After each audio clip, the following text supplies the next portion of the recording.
家好，相信有看过也考场样片嘅朋友，有幾多人係喺公家機關服務嘅，以下我哋共下來學習接上會用到嘅公務行義哦。首先，讓我們學習見面時的常用稱謂與問候。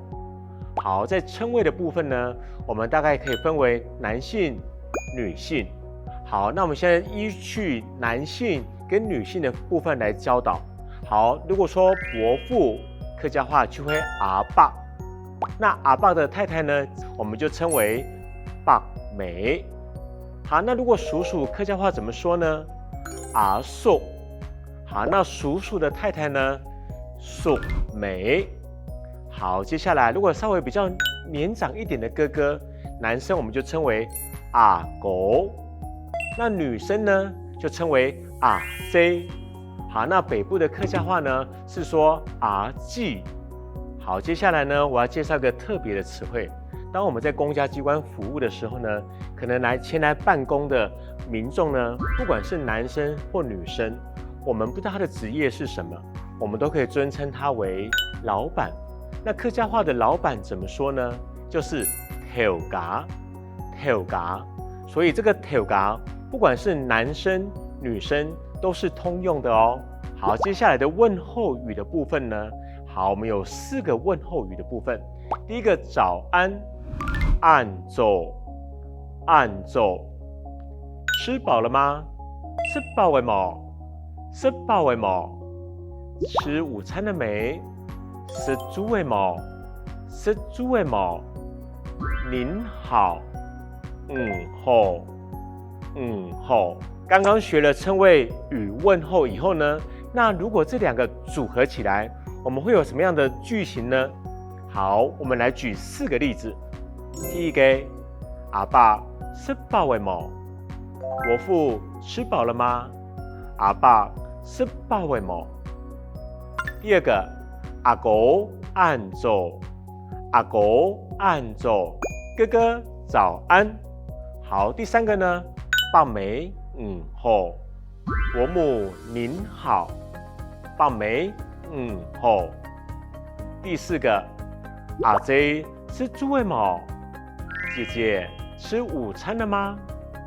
阿姐吃豬了沒？好，那在一開始見面的時候的問候之後呢，那等我們幫民眾辦好事情，我們也可以表現出我們對他的禮貌與關心。那當我們講辦好了，在這個3個字之後，我們還可以加上什麼呢？好，我們現在有4個例子可以讓您加在辦好了之後。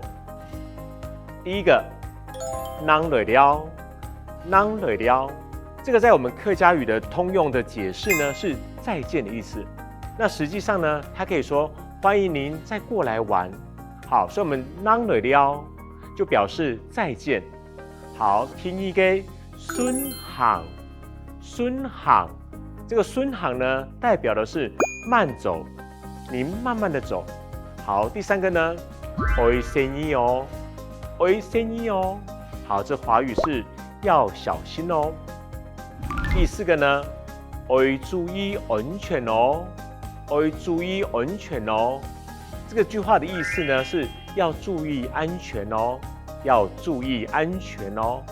好，那在學了這4個詞彙之後呢，那我們來學一個完整的送客的句子。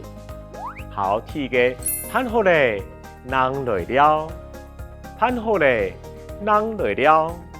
好，第2個句子呢，盼好嘞，順行，盼好嘞，順行。第3個句子，盼好嘞，愛生意哦，盼好嘞，愛生意哦。好，這時候可能是什麼？例如說長輩站起來的時候，我們可以提醒他要注意安全哦。好，第4個呢，盼好嘞，要注意安全哦，盼好嘞，要注意安全哦。好，這個也是哦。也許你看長輩準備要騎車回家了，你可以提醒他要注意安全。好，以上如果你學會了今天的句子，在辦公時呢，你可以對民眾講這些簡單的基本的客語的問候以及送客的句子。我想那些客家人就会觉得，龟表，好不好？你很棒的意思，好不好？请大家继续可以试着听听看，多学习